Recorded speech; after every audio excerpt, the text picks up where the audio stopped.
светской этики. Хочу вам представить нашего гостя Максима Михайловича Стырова, священника храма Рождества Христова при епархиальном управлении Сыктывкарской епархии Русской Православной Церкви, кандидата экономических наук, старшего научного сотрудника Федерального государственного бюджетного учреждения науки, Институт социально-экономических и энергетических проблем Севера Коми научного центра Уральского отделения Российской академии наук. Да. И я сегодня с вами. Меня зовут Попова Ванда Цветановна. Я являюсь методистом Центра развития общего образования, воспитания и социализации личности нашего Коми Республиканского института развития образования. Ну, те, кто приезжали на курсы к нам, наверное, со мной уже знакомы. А кто на курсах не был, мы с вами сегодня, может быть, немножечко познакомимся. Я являюсь также одним из членов нашего РМО для учителей ОРГСы. Сегодня, к сожалению, не все члены РМО присутствуют, как правило, у нас всегда присутствовала Нина Михайловна Мищенко, Татьяна Сергеевна Кальницкая, вот сегодня, к сожалению, не может присутствовать. Но, тем не менее, в этом составе и те, кто подключаются, пожалуйста, будьте активными участниками нашего республиканского сегодняшнего заседания. Хотелось бы вас познакомить с повесткой дня. Итак, у нас на повестке стоит один из очень важных вопросов. Это наши республиканские стефановские чтения, ежегодные, которые мы проводим совместно с епархией Сыктывкарской и Воркутинской. И, конечно же, очень важно нам сегодня рассмотреть все те приоритеты, которые на стефановских чтениях сегодня в этом году будут важными. Также хотелось бы рассмотреть тот федеральный перечень учебников по основам духовно-нравственной культуры народов России. И хотелось бы несколько слов сказать о методических рекомендациях, которые нам представлены департаментом московским. И хотелось бы поговорить об качестве каждого учебника в отдельности и приоритетах, преимуществах, может быть, для использования их преподавателями. Также на повестке дня у нас вопрос – это итоги 8-го всероссийского конкурса в области педагогики и воспитания и работы с детьми школьного возраста и молодежью на соискание премии за нравственный подвиг учителя. В 2019 году этот конкурс уже тоже у нас стартует, мы уже готовим документы, скоро с этими документами вы также сможете познакомиться. И вопрос очень важный именно о содержании предметной области основы духовно-нравственной культуры народов России. Сегодня отец Максим познакомит вас с темой новомучеников и исповедников Коми края, духовные ориентиры на третье тысячелетие. Почему важен этот вопрос для понимания нами, более глубокого понимания и, может быть, изучения? Потому что на самом деле тема новомученичества, она является очень важной для осмысления вообще того подвига, который совершил наш народ в годы гонений на церковь. Эта тема, она, может быть, не всеми далеко педагогами еще осознается в той или иной степени. И каким образом эта тема связана со служением, с темой служения и с темой служения именно женского служения, потому что тема стефановских чтений у нас будет связана с служением женщины в разные периоды нашего Отечества, сложные исторические периоды нашего Отечества. Итак, если вы согласны с повесткой сегодняшнего нашего заседания, то мы приступаем непосредственно к освещению вопросов. Отец Максим, может быть, у вас будут дополнения какие-то? Все, значит, принимаем, да, эту повестку. Итак, хотелось бы начать все-таки с приятного. Это о том конкурсе, который у нас всероссийский ежегодно проводится за нравственный подвиг учителя. И хотелось бы сказать о тех победителях, которые в этом году, в 2018 году прошедшем, заняли первые места.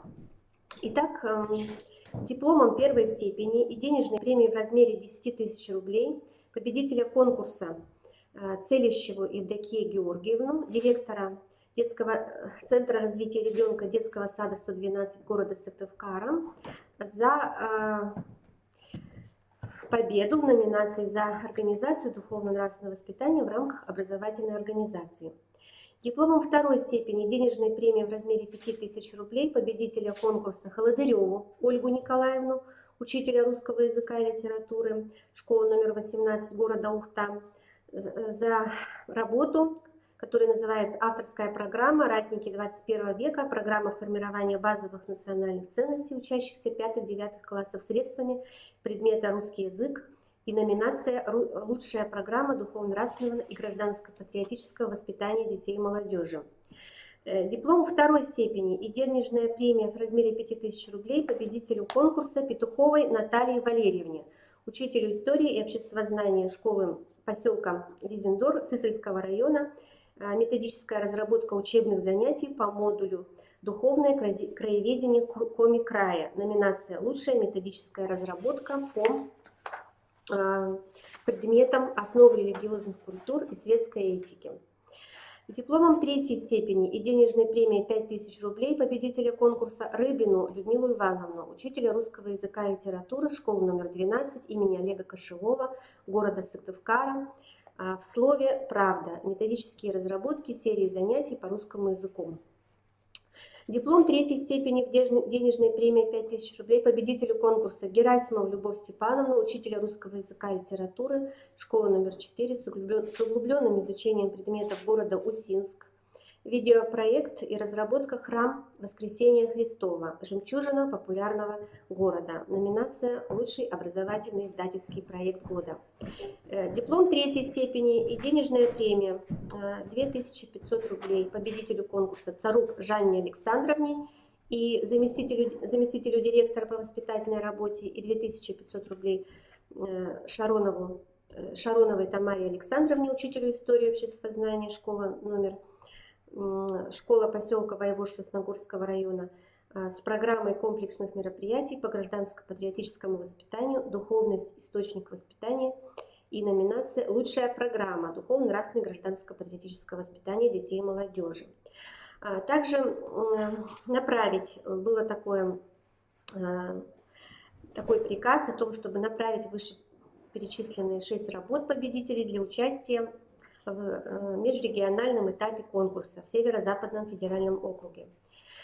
Также в приказе было обозначено, кого необходимо наградить грамотой за вклад в духовно-нравственное образование и воспитание.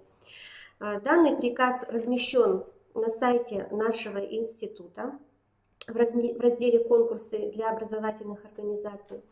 Полностью весь приказ, конечно же, я зачитывать сегодня не буду. Буквально хочу вас сориентировать, что данный конкурс, он имеет огромное значение в развитии потенциала, педагогического потенциала наших педагогов, в том, что в таких конкурсах необходимо обязательно участвовать, что это мы, во-первых, имеем системное представление об опыте работы. Также наша республика может быть представлена достойно на всероссийском уровне. За счет таких конкурсов повышается компетентность, потому что каждому педагогу оказывается некая консультация и поддержка. Поэтому, пожалуйста, Институт развития образования, он всегда принимает активное участие в консультировании при подготовке данного мероприятия. В ближайшее время мы проводим вебинар по поводу детальной проработки конкурсных мероприятий 2019 года. И я надеюсь, что вы будете в новостях отслеживать именно, когда этот вебинар будет проходить. Мы сейчас готовим также документацию по этому мероприятию. Есть такой вот нюанс один. Если в прошлом году мы говорили об авторских коллективах, которые будут участвовать в конкретных номинациях, то сегодня те представители конкурсантов, в единственном числе, которые подавали заявки, они имеют право быть лауреатами. Вот такая вот небольшая поправочка в условиях всероссийского конкурса мы вот обнаружили в этом году. Поэтому, когда вы будете знакомиться с положениями о конкурсе, вы тоже об этом должны знать и учитывать. То есть право быть лауреатом только если подаются документы от одного участника. Если позволите, перейду к следующему вопросу нашей повестки. Это у нас республиканские стефановские чтения. Наверняка из вас вы получили уже многие документы по этому конкурсу, поэтому по чтениям стефановским мы, наверное, не вправе называть его конкурсом, только по той причине, что у нас все-таки это в основном участники выступают не для того, чтобы победить, а о том, что для того, чтобы заявить о своем опыте и рассказать, донести именно те важные моменты в плане просвещения друг друга, поддержки, взаимопомощи, может быть, именно оказания такого сотрудничества взаимополезного, чтобы с целью просвещения. Поэтому экспертная комиссия будет состоять из 3 человек. Это будут члены, руководители секций, члены, представители Института развития образования, также представители епархии Сыктывкарской и Воркутинской и, может быть, из представителей науки.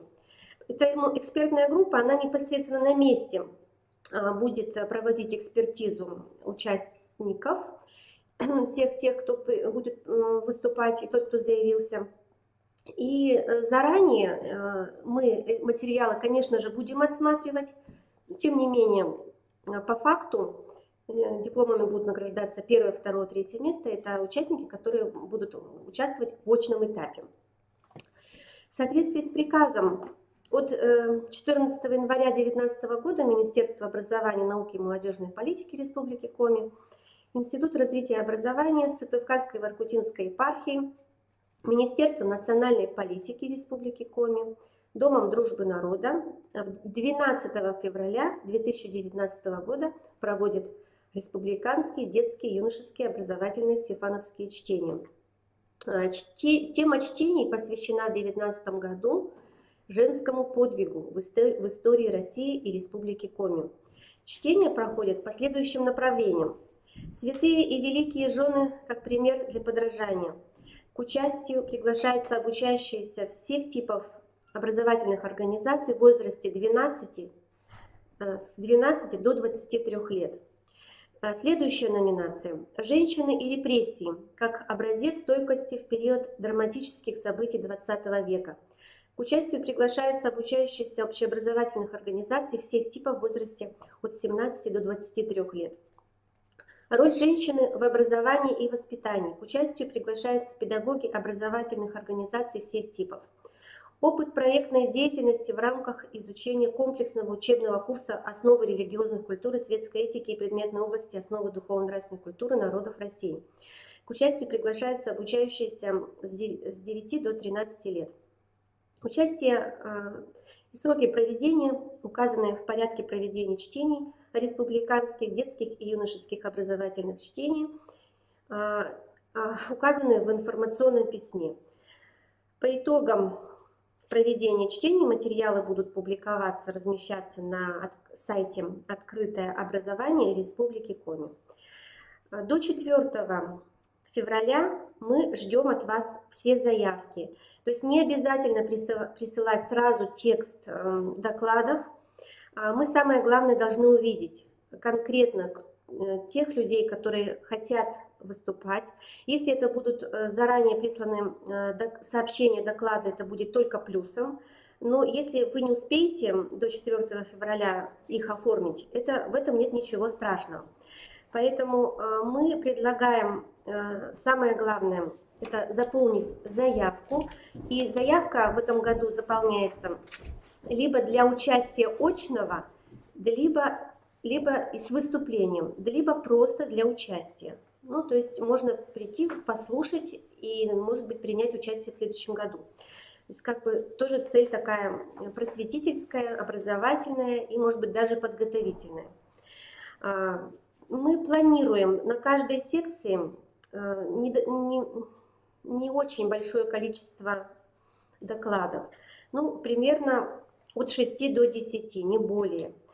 12 февраля в 10:00 в Доме дружбы народов будут проходить чтения. И начнутся они с пленарного заседания. На пленарном заседании планируется послушать выступление гостей из Москвы, а также архиемандрит отец Филипп планирует выступление именно на пленарном заседании. Такой вот концептуальный доклад, который посвящен служению, женскому служению в истории нашего Отечества. Поэтому приглашаем всех желающих поучаствовать в этом значимом мероприятии, просветительском, можно даже сказать, таком форуме. В этом году вы видите, что для участия мы приглашаем и педагогов со своим опытом работы. И, может быть, эта тема, она действительно впервые нами, как-то вот мы хотим ее популяризировать. И тема очень важная, что на самом деле на заседании оргкомитета мы рассматривали различные аспекты данной темы. И пришли все члены экспертного совета и оргкомитета пришли к мнению такому, что в курсе школьной программы мало уделяется этой теме. А наши девочки, будущие мамы, будущие профессионалы на своем рабочем месте, будущие жены, будущие граждане, ну и также ребята, которые понимать должны, что в чем заключается суть женственности, красоты. Конечно же, эти темы, они должны быть приняты во внимание всем нашим педагогическим сообществом, общественными организациями. И мы обязательно должны поддержать именно эту тему. И вот, может быть, какие-то моменты мною упущены. Информация в любом случае, она может быть мною обозначена не в полном объеме, которым бы мне хотелось, но просто по той причине, из-за того, что у нас недостаточно, может быть, времени сейчас. Хотелось бы, конечно, чтобы те, кто будут готовиться к данным мероприятиям, непосредственно общались с нами по нашим контактным телефонам. Основными организаторами являемся мы, методисты, Ичоткина Тамара Александровна и я, Попова Ванда Цветановна, Центра развития общего образования, социализации и воспитания личности. Контактный телефон наш для связи 28 60 11. Добавочный у Тамары Александровны 317 и мой добавочный 330. Также в информационном письме указан адрес электронной почты. Времени, к сожалению, осталось немного. Мы очень надеемся, что вся наша общественность и педагогическая в том числе, она обязательно на своих каких-то мероприятиях обязательно будет стремиться к участию. И, естественно, будем готовы к сотрудничеству по данному мероприятию. Следующим вопросом на повестке дня является это методические рекомендации Департамента государственной политики в сфере общего образования Министерства образования и науки России, которые там были направлены от 19 января 2018 года. Данные методические рекомендации служат для нас ориентиром при подготовке предметной области основы духовно-нравственной культуры народов России уже в течение года. Мы этим документом пользуемся. И еще раз хотелось бы обратить ваше внимание на такие вот моменты.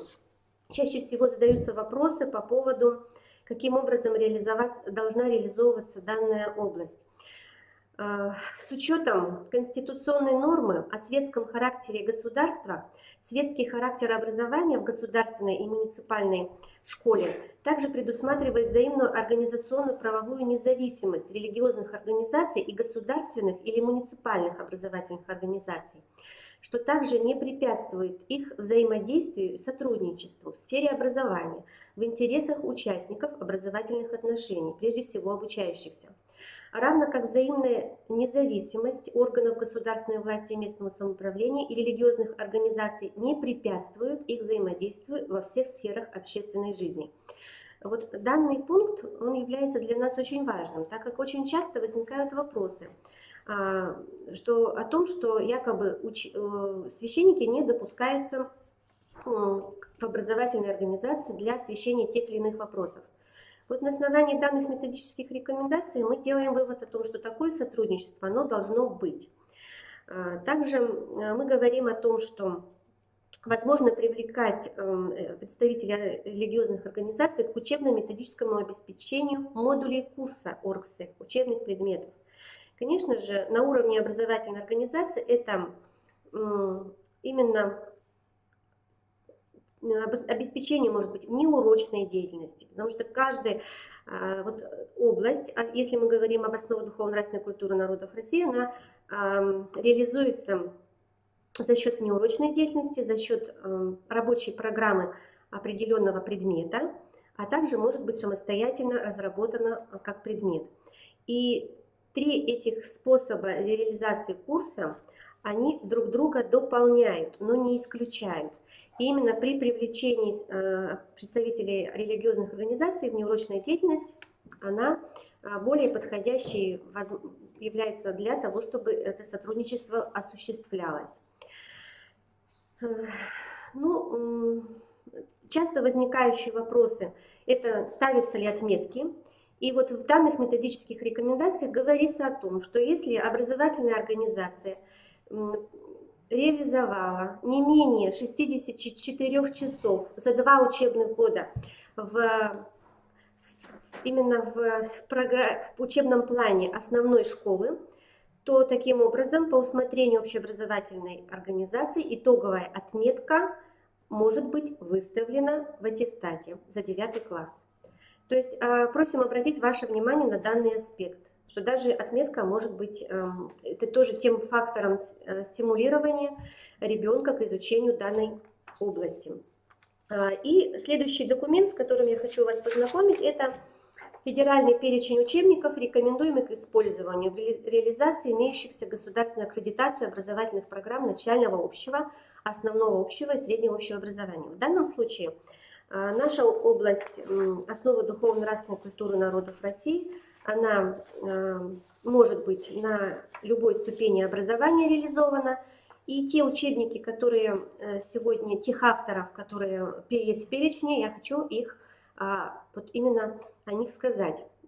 Это учебник Виноградова, Власенко, Поляков, учебник протоиерея Виктора Дорофеева и Янушкевича, основы духовно-нравственной культуры народов России, именно православная культура. Сахаров, Кочегаров, здесь основы религиозных культур народов России, данный учебник. Учебник Студеникина, основы духовно-нравственной культуры народов России, основы светской этики, берется. Следующий, Метлик, Потаповская, Ольга Михайловна, это опять же православная культура. И учебник Шевченко по основам православной культуры, это основы духовно-нравственной культуры народов России. В данном перечне вот заявлены именно эти авторы, которые утверждены Министерством образования, которыми можно пользоваться. И образцы этих учебников, некоторых из них я сегодня принесла на наше заседание. Итак, учебник православной культуры Метлик-Потаповская для 5 класса.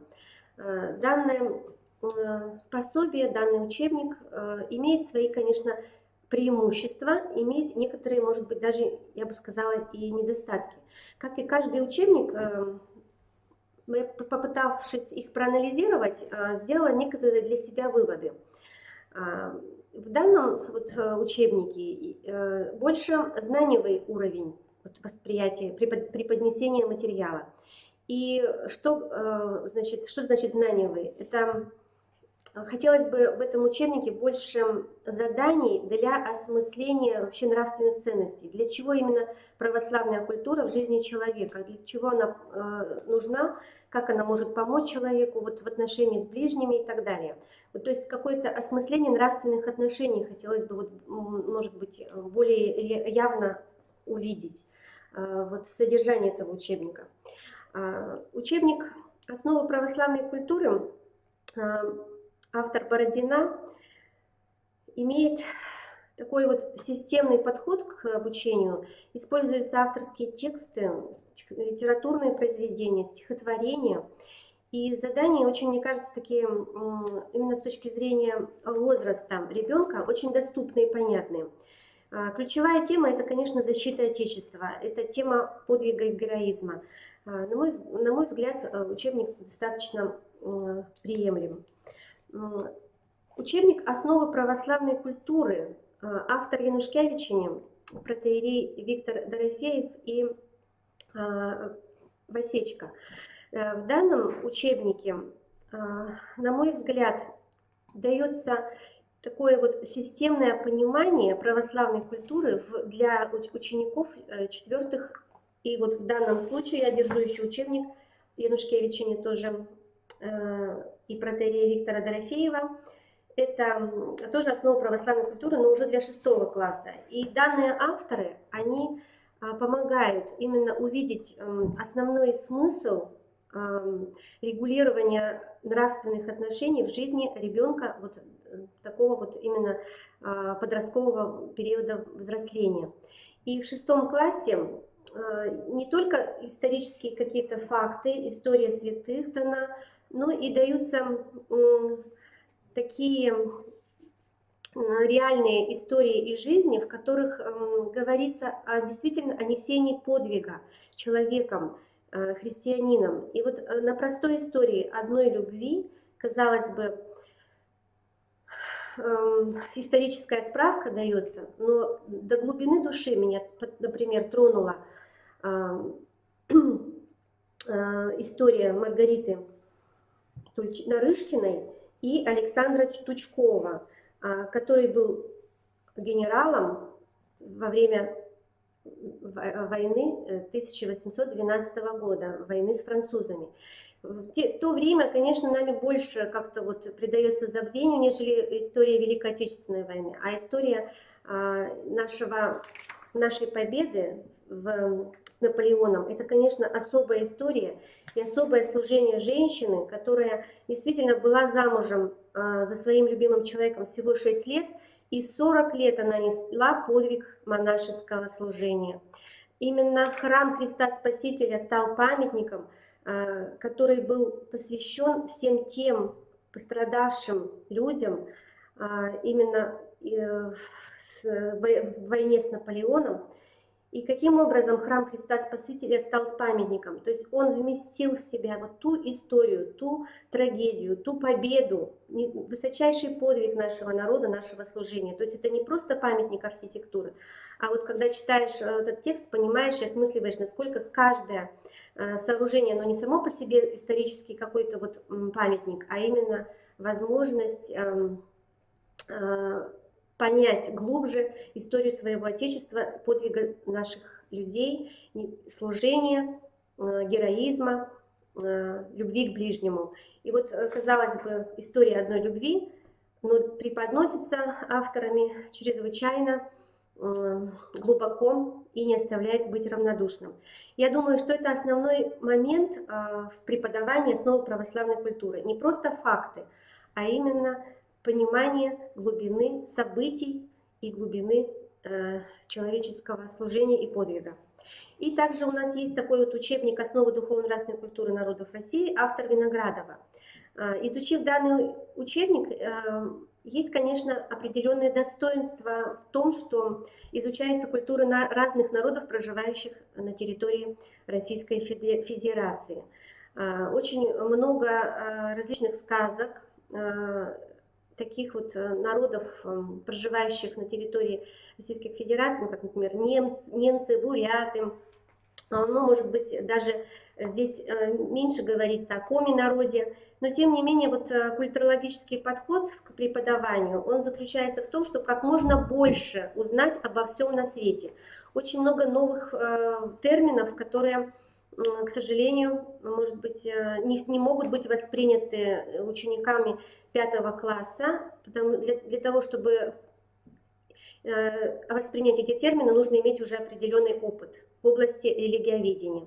Но это, опять же, мой взгляд, может быть, он является субъективным, но вот такая вот небольшая попытка проанализировать некоторые учебники, мною была проведена такая вот оценка. Благодарю вас за внимание. Хотелось бы мне сказать, что курсы по основам духовно-нравственной культуры народов России планируется у нас провести в институте с 4 февраля по 9 февраля.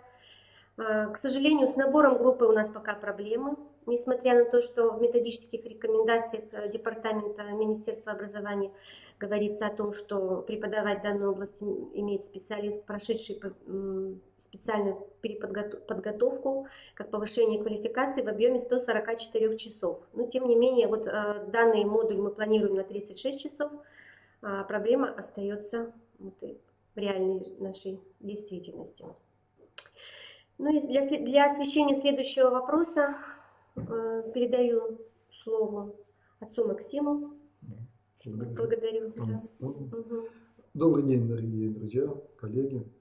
Я сегодня хотел бы рассказать о подвиге новомучеников в землекоме и в том ракурсе, который мог бы вам быть полезен именно для использования в уроках. Этот проект был инициирован Национальной библиотекой Республики Коми. Они выиграли грант от Фонда «Православная инициатива», на средства которого была создана передвижная выставка. Эта передвижная выставка находится в распоряжении Национальной библиотеки. Каждому из 17 новомучеников землекоми там посвящен отдельный сцен-плакат и один общий. Эта выставка перемещается по районам, она размещается в библиотеках, в домах культуры. Я думаю, что если вы обратитесь в Национальную библиотеку, то можно даже договориться о размещении на некоторое время и в вашем районе, в вашей школе или в вашем доме культуры. В разработке этой темы принимал участие методист Института развития образования, надеюсь, знакомый вам, Денис Владимирович Аксузьян. Как мы попытались на эту тему взглянуть? Я хотел бы прежде всего напомнить, что святость – это практическая реализация духовного делания, это конкретные плоды, те самые духовные плоды, которых читаем мы в послании Галатам: любовь, радость, мир, долготерпение, вера, благость, кротость, воздержание, которые посияли в отдельном человеке. И церковь имеет власть, данную ей от Бога, прославлять того или иного человека в лике святых. Для этого нужны определенные свидетельства, которые, это может быть или благочестивая жизнь, это может быть большой вклад в жизнь церкви и в деятельность государства, как, например, святители или благоверные князья.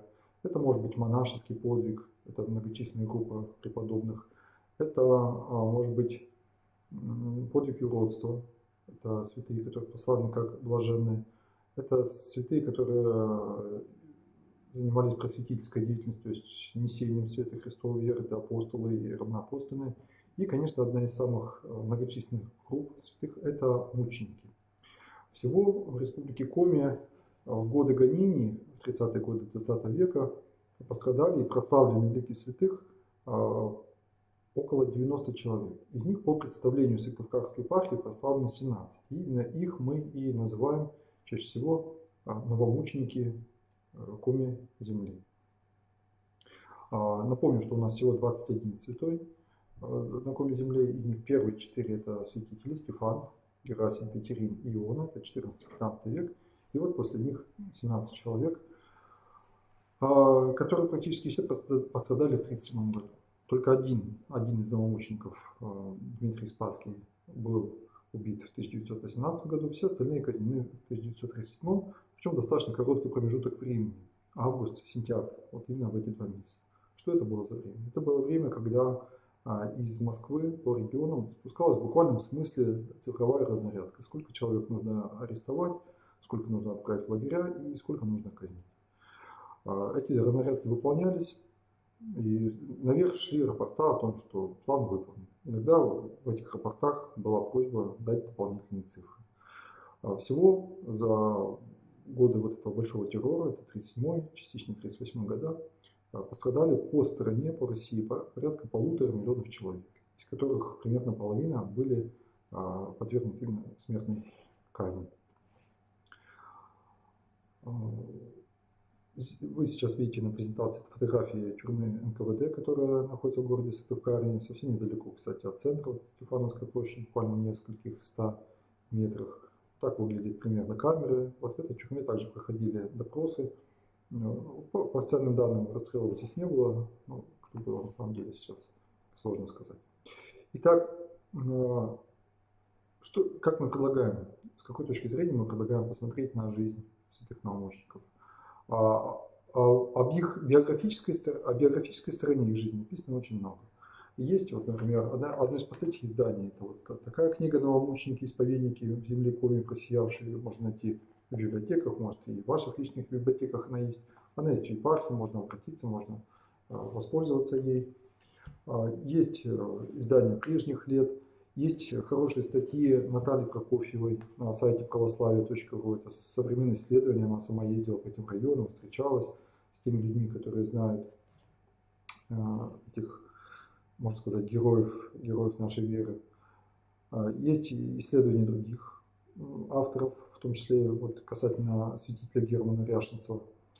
Мы же, изучая их жизнь, постарались найти в каждом ту черту, тот урок, то назидание, то зерно, которое является полезным для нас сегодня. Вот оно бросает определенный свет, проливает свет на нашу жизнь, оно нас чему-то учит. И вот об этом мы сегодня бы и хотели рассказать.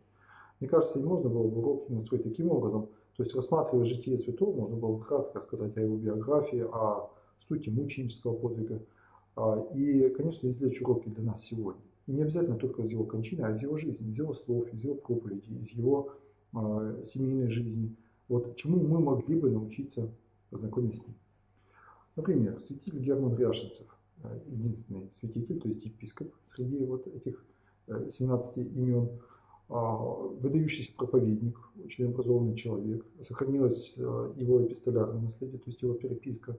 И вот он размышляет о проблемах тогдашней сельской местности, они достаточно сходны с нашими сегодняшними проблемами, это бедность, это пьянство. И он считает, что оздоровить эту атмосферу духовную, конечно, может только свет просвещения. Просвещение – это деятельность по донесению тех знаний, понятий, которые уже известны, которые уже, так сказать, присутствуют в определенных умах, но широким массам населения они пока непонятны. И он особенно акцентировал идею просвещения на понятии свободы. Ведь 2000 лет назад Господь, говоря о свободе, показал нам, что есть свобода внешняя, которая сегодня вот понимается в основном как свобода. Свобода как вседозволенность, свобода как неподконтрольность, свобода как независимость. Вот что хочу, то и делаю. Так мы понимаем сегодня свободу. Есть внутренняя свобода. И вот нашим детям, мне кажется, они сегодня уже сами созрели для того, чтобы мы им объясняли вот это понятие свободы, что настоящая свобода, духовная свобода – это свобода от греха, это свобода от зла, это свобода осознанной необходимости, когда я делаю не то, что я хочу, а я делаю то, что надо, и это и есть настоящая свобода. И вот огонь, когда вот он горит в печи, он греет, он помогает готовить пищу, он дает, если в камине, например, свет. Если огню дать свободу, он превращается в пожар, который уничтожает. Также человеческая воля. Когда она действует в определенных рамках, она развивает, она созидает. Если ей дать полную свободу, полную вседозволенность, она разрушает и уничтожает. И человек, дающий себе такую вседозволенность, он на самом деле становится рабом греха. Рабом во внешнем смысле, он может стать заключенным, он может стать больным, он может стать одиноким, он может оказаться в долгах, и он становится рабом во внутреннем смысле. Рабом своей жадности, зависти и так далее, всех внутренних страстей. Это можно разбирать на конкретных жизненных примерах. Вот это глубоко. Иерей Иоанн Попов – это следующий человек, на примере которого я хотел бы продолжить тему просвещения, образования. На что можно обратить внимание? Вот в его житии такой момент отражен. Он учитель, лектор народных чтений. Кстати, многие тогда священники в них участвовали, и он награжден серебряной медалью, то есть он определенными заслугами отличался в этой области. Просвещение – это еще и указание правильного пути. Это не только донесение знаний, это указание правильного пути. Вот, я привожу иногда пример одного своего знакомого, у которого есть прекрасные возможности для жизни, для самореализации. Он работает в престижной организации, у него есть ученая степень, у него есть материальный базис жизни полный. Но путь его к Богу весьма извилистый. Он вроде так и верит по-своему, но эта вера пока не действующая в нем. То есть она не перетекает в молитву, в участие в таинствах. И он страдает недугом пьянства. Вплоть до того, что он может несколько дней не появляться на работе. Вот это и есть. И когда я его спросил, в чем дело, то есть почему он не может победить этот недуг, Он сказал, что это безделие. Безделие – это как раз духовная категория. Нет света, нет понимания, для чего человек живет, нет настоящей цели в жизни. И поэтому вот как раз таки все внешние обстоятельства вроде благоприятные, цели нет, и руки опускаются, и человек разрушает себя, разрушает свою семью, разрушает свое окружение. Светом истины для нас является Христос. Понимание того, что никто не приходит к Отцу, то есть к Богу, иначе как через Него, через Святую Церковь, через единого Спасителя и ходатая Господа Иисуса Христа, оно дает человеку правильную мотивацию – трудиться, жить, развиваться, укреплять и расширять свою семью и совершенствовать себя и совершенствовать окружающий мир. Еще одна тема, о которой я хотел бы говорить, это чистота и красота. Например, чистота речи. Ведь часто мы видим человека, красиво одета, на дорогом автомобиле, и слушая то, что он говорит, мы ожидаем, что речь будет соответствовать, что внутреннее содержание будет соответствовать внешнему. Так, действительно так должно быть. И надо ли говорить о том, мы уже как-то обсуждали на методическом объединении, что 2/3 населения России сегодня, ну и в том числе, употребляет матерную брань. Вот это то, что загрязняет наше пространство. Сегодня в крупных городах, через каждые несколько сот метров салоны красоты, но через каждые несколько десятков метров мы слышим на улице вот эту ругань. Это слова, которые оскорбляют Бога, слова, которые оскорбляют наших родителей, наших детей, слова, которые являются в том числе и преступлением против государственной власти, потому что закон это запрещает. Вот отец Стефан Ермолин, он служил в Красной армии. Понятно, что в армии, как и на флоте, много брани нецензурной.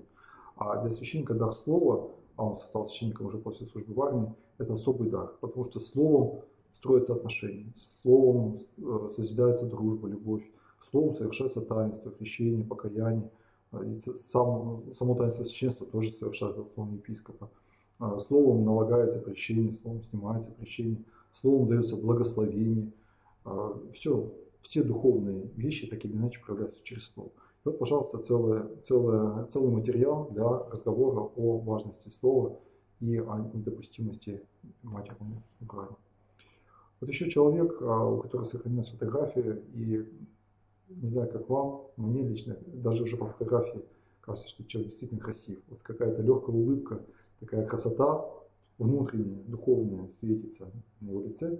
И сохранились воспоминания его земляков, односельчан, которые говорят, да, красивый. Михаил Ярогодский был у нас красивый. И жена его красивая, дети его красивые, семья его красивая, и дом его красивый. Все вокруг него красиво. Приходя с леса, старался всегда приносить цветы своим детям, своей супруге. И разве для нас это не урок? Разве это не тема для размышлений вот о наших городах, о наших селах, о тех бумажках, которые под ногами валяются, нами же брошены, о тех красивых домах, которые кем-то построены, кем-то созданы, кем-то спроектированы, о той красоте, которая разлита вообще в целом в природе. Ведь всегда пейзажи вот висят на стенах. И мы говорим, да, вот это красиво. Но это же Бог является творцом вот этой красоты. И в человеке это тоже должно соответствовать. Внутренняя красота духовная должна соответствовать внешней. А внешняя в определенном смысле является продолжением внутренней красоты. Можно, кстати, нередко увидеть, что человек даже не молодой, например, с морщинистым лицом, скажем, уже вроде бы, так сказать, прижатый к земле годами, он ведь является действительно духовно красивым, потому что и в нем светится вот эта вот легкость, улыбка, радость, любовь к окружающим людям. Можно даже такие картиночки подобрать и предложить на выбор, кто является, на взгляд школьников, более красивым. Иерей Палладий Попов из Ижинского района. Учился на врача, потом решил быть священником. Тема для разговора о здоровье. Что такое здоровье, как соотносится внутреннее духовное здоровье, физическое здоровье, откуда происходят болезни, насколько бы опустили наши больницы, если бы если наш народ перестал бы злоупотреблять алкоголем, курить. Ну вот пример. Встречаю как-то в больнице одного человека, который жалуется, вот у него рак гортани, он курит при этом, и виноватым в том, что вот он оказался в онкологическом корпусе, он считает не себя, он считает врача, который вовремя эту болезнь не распознал. Но очевидно же, что причина этой болезни, она очевидна. Простите за смешивание слов. Господь исцеляет, Христос. Вот если мы внимательно почитаем Евангелие, то мы видим, что больше всего чудес Господь совершает именно в сфере исцеления. Потому что исцеление – это наглядный знак прощения греха. Грех сковывает человека, грех создает болезнь. Прощение греха, покаяние в грехе освобождает человека от болезни. Ну, естественно, даже в наглядном смысле, чем более здоровый образ ведет человек, тем меньше у него болезнь. Еще одна тема, которая беспокоит сегодня многих, это отношения с властью, отношения церкви с властью. Вот отец Дмитрий Спасский, который как раз был убит в 1918 году, он ведь был убит теми людьми, которые объявили себя новой властью. А он им не подчинился. Хотя церковь подчиняется государству. Она не отвергает государство, она его не боготворит. Она подчиняется вот в тех законах, которые касаются, скажем, налогового права, административного права. Но если власть является действительно властью, если она показывает заботу о людях, те же люди, которые пришли в село Устнем тогда, в 1918 году, они показали себя как бандиты, грабители, насильники. И поэтому он прямо сказал, что власть должна быть покорна Богу. Покорна в том смысле, что она должна создавать условия, чтобы люди могли приближаться, расти в духовном отношении.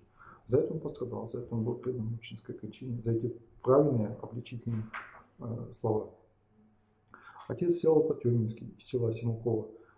Из протокола допроса одну фразу мы можем отметить. Реакционно настроенный тихонец. Кто такой тихонец? Тихонец в те годы это приверженец канонов. Это тот, кто не признает раскол, тот, кто не признает обновленчество, тот, кто признает патриарха Тихона. А ведь идея единства церкви, особенно сегодня, вот, когда церковный раскол, так сказать, происходит на наших глазах, она особенно актуальна. И вообще разговор о единстве. Что делает людей едиными? Что делает людей едиными в семье, в государстве, в церкви? Конечно, в глубине, в настоящей глубине, это вера, это всегда вера. Это ценности, это нематериальные, безусловно, факторы.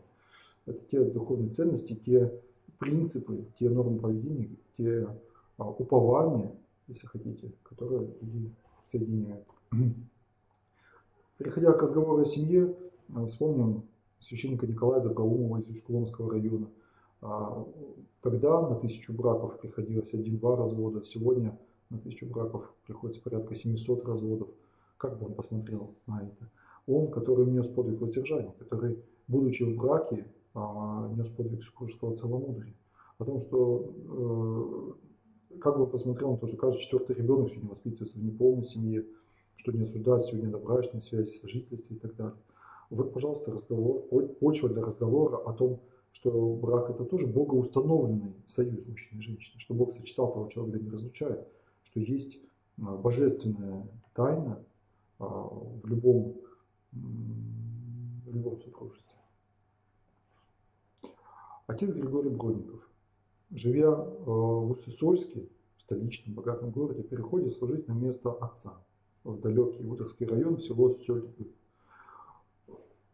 Мы можем говорить об отце, о понятии отцовства, о том, что ведь эта революция у человека было 5-6 людей, которых он мог назвать отцами. Это и родной отец, и крестный отец, и приходской батюшка, и царь-батюшка, и отцов назвали командирами, и отцы города, было такое понятие. Это те олигархи, сегодняшним языком выражаясь, которые не потребляли, а наоборот заботились о городе, о той местности, в которой они жили. А ведь понятие отцовства происходит, опять же, из Священного Писания, от которого, то есть от Отца Небесного, именуется всякое отечество на небесах и на земле. Так говорится в послании к Ефесянам. И даже слово патриотизм, о котором сегодня так много мы говорим, в школах в том числе, оно и переводится в буквальном смысле от слова патер. Патриотизм – это любовь к отцам, к отечеству, к тому месту, где живет или где погребен отец. У отца Павла Малиновского, который служил в Ибе, в Усть-Выме, было 13 детей. Можно поразмышлять над демографической ситуацией, над ее перспективами, над тем, что было в 90-е годы, 80-е годы, куда сегодня идет кривая демографического развития. Сегодня, после 2017 года, она вновь пошла вниз. Рождаемость вновь ниже смертности. А сколько детей должно быть в семье, чтобы народ не уменьшался? И почему первая заповедь, которую Бог людям дал, Адаму и Еве, еще даже прежде запрета вкушать плод с определенного дерева, была заповедь: плодитесь и размножайтесь, и наполняйте землю. Почему Богу важен, нужен каждый человек? И то, что и можно еще поговорить о том, что каждый человек начинается с момента зачатия. Именно с момента зачатия. Хотя это и пойдет в разрез с учебником биологии, в которых до сих пор присутствует ложный закон Геккеля, который сам Геккель уже 100 лет назад опроверг, но наука сегодня говорит совершенно другое. Так же, как и вера, она сегодня тоже говорит, что человек, как биологический индивидуум, начинается именно с момента первой клеточки, с момента оплодотворения. К разговору об экономике уместно вспомнить иеромонаха Милетия из Ульяновского монастыря. Не собирайтесь в сокровищной земле, собирайтесь в сокровищном небе. Что является сокровищем небесным? Это наша духовная добродетель. Монах, принимая монашеский постриг, дает 3 обета, один из которых это обет нестяжания, обет несобирания сокровищ. В 2 раза выросли у нас доходы к 2016 году по сравнению с 2000. В 64 раза вырос объем кредитов за вычетом инфляции. Чем больше есть, тем больше хочется. И по-прежнему экономические проблемы сегодня в вопросах называются как главная причина всех наших неурядиц. Мнимая на самом деле причина, потому что экономика тоже есть производная от духовного мира человека. И с евангельской точки зрения экономика должна идти не на приумножение материальных богатств, а на приумножение богатств духовных. Она должна этому способствовать. За дела благотворительности был награжден Священным Синодом иерей Иоанн Павловский из Ижемского и из Слёнского района. Там он служил в разных селах. Это, пожалуйста, тема для разговора о бедности, о ее причинах, о той дифференциации доходов, которая есть между разными группами населения. И если сегодня принято традиционно обвинить богатых в том, что они богатые, то ведь можно задуматься и о том, что человека делает бедным. И всегда ли виноват кто-то вовне? По моим наблюдениям, очень часто причину надо искать в жизненном пути самого человека. И если бы духовное исцеление пришло в наше общество, так сказать, более широким фронтом, мне кажется, проблема бедности решилась бы сама собой. Ну и еще обратите внимание на то, что не всякая милость не спасает. Преподобный Серафим говорил, что спасает человека соединение с Богом та милость, которая делается ради Христа. Вообще всякое дело, доброе дело, которое делается ради Христа. А оно на самом деле дает человеку приобщение к вечности. Вопрос о прогрессии. Прекрасная тема. Сегодня все с телефонами, все с интернетом.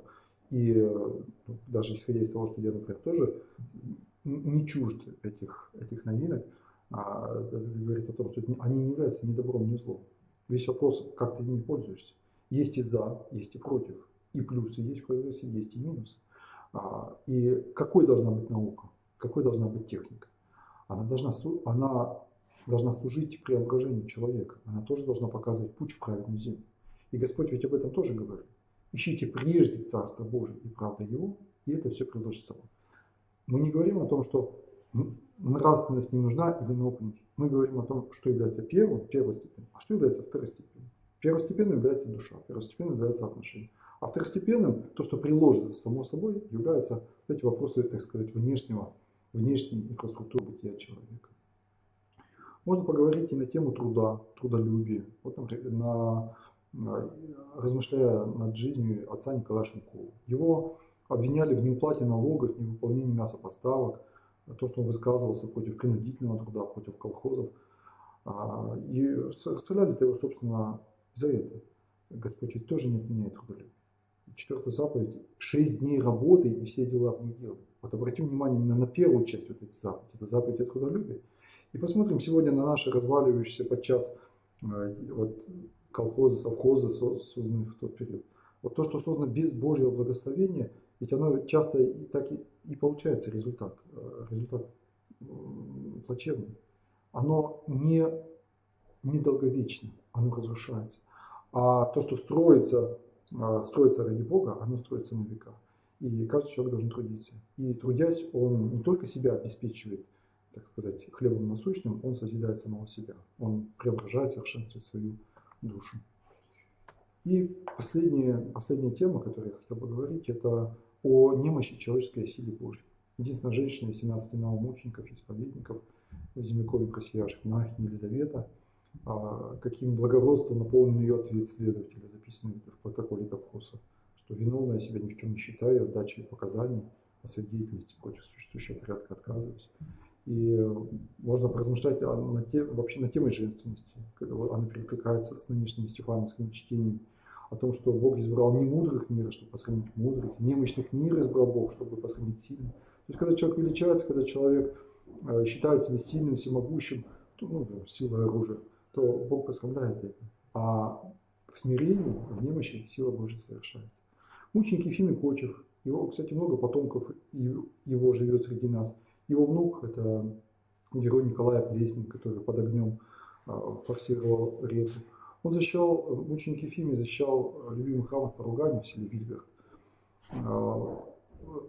Мы сегодня отходим от храма, мы сегодня читаем книги, где-то вот у нас такая вера стала часто вот домашняя, общественная, а ведь храм, он все равно сосредоточен христианской жизни. Это место, где совершается таинство, где говорится проповедь, где встречаются люди, и меняются времена, но ценность храма, на самом деле, она от этого уменьшаться не должна. И последняя личность, это мученик Павел Елькин, он говорит нам о том, что Господь принимает всех. Так же, как и апостола Павла, когда это Господь гонителя принял и, так сказать, встретил и сделал своим служителем, также и мученика Павла. Он ведь тоже когда-то и отошел от церкви, участвовал и в партии, и, говорят, даже с Лениным лично встречался, разговаривал. Но вот он понял, что есть вечное, а есть временное. И вот вечное, оно важнее и дороже, чем временное. Он предпочел вечное, хотя ему за это пришлось заплатить временными страданиями. Итак, обзор, вот этот краткий, житий новомучеников, землекопов просиявших, он подводит нас к мысли о том, что главной целью каждого из нас, главной целью нашей жизни, нашего региона, нашей работы должно стать исполнение заповедей Христа. Совершенствование, в первую очередь, духовное, нравственное, потом уже и социальное, физическое, интеллектуальное, эстетическое, экономическое. Совершенствование по образу Отца Небесного, по образу Божьему. И завершим словами епископа Германа о том, что и они должны думать более не о том, чтобы жить где-то комфортно в городе, а думать о граде грядущем, где все наше земное со всеми скорбями и невзгодами, только путь и дверь. Значит, и для нас это урок, что все наше земное, также со всеми скорбями и невзгодами, это путь в Царствие Небесное. Благодарю всех вас за внимание. Надеюсь, что материал будет вам полезен. Презентация будет размещена, может быть, разослана даже, да? Всем, кто есть в этом списке рассылки. Постараюсь также статью передать. Написана статья, она есть сейчас на сайте Национальной библиотеки в разделе «Культурная карта Республики Коми». То, что я рассказал, там в чуть более развернутом виде. Я постараюсь все тоже Ване Цветановне переслать, может быть, в виде ссылочки, и она тоже прикрепит письмо и всем разошлет. Я буду рад, если это будет использоваться в работе, и презентацию тоже можно прямо как она есть брать, и если она послужит кому-то во спасение, на пользу, то дай Бог. Благодарю вас, отец Максим. Благодарим Дениса Владимировича Экскузьяна за столь содержательное вот такое сообщение. Посвящено, конечно, оно изучению нашего родного Коми-края. Это региональное наше содержание. Это, можно сказать, готовый цикл уроков. Может быть, это в курсе внеурочной деятельности можно было бы рассказать об этом ребятам. Но самое главное, это то, что мы не только изучаем глубоко историю своего Коми-края и людей, которые были и являются новомучениками, но мы знакомимся и с теми ценностями, с теми повседневными нашими переживаниями, которые мы сталкиваемся. А это добро и зло, это вера и неверие, правда и ложь. Это, конечно же, те все наши добродетели и ценности, о которых с ребятами мы должны разговаривать на доступном для них языке.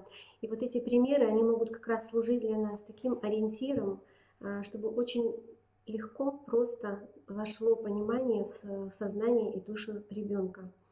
Вот я думаю, что данный материал он будет очень ценен для вас, уважаемые коллеги. Мы постараемся, конечно же, в ближайшие дни все это для вас разместить. Там же, прямо в этом же разделе, где у нас проходит заседание Республиканского методического совета объединения. И на следующее занятие мы готовимся к посвящению вопроса о реализации мониторинга комплексного курса основ религиозной культуры и светской этики в образовательных организациях Республики Коми. Данный мониторинг тоже послужил для нас возможностью где-то что-то как-то оценить, проанализировать и увидеть какие-то, может быть, проблемы и пути решения. Поэтому, уважаемые коллеги, у нас с вами еще много, надеюсь, встреч, важных мероприятий совместных.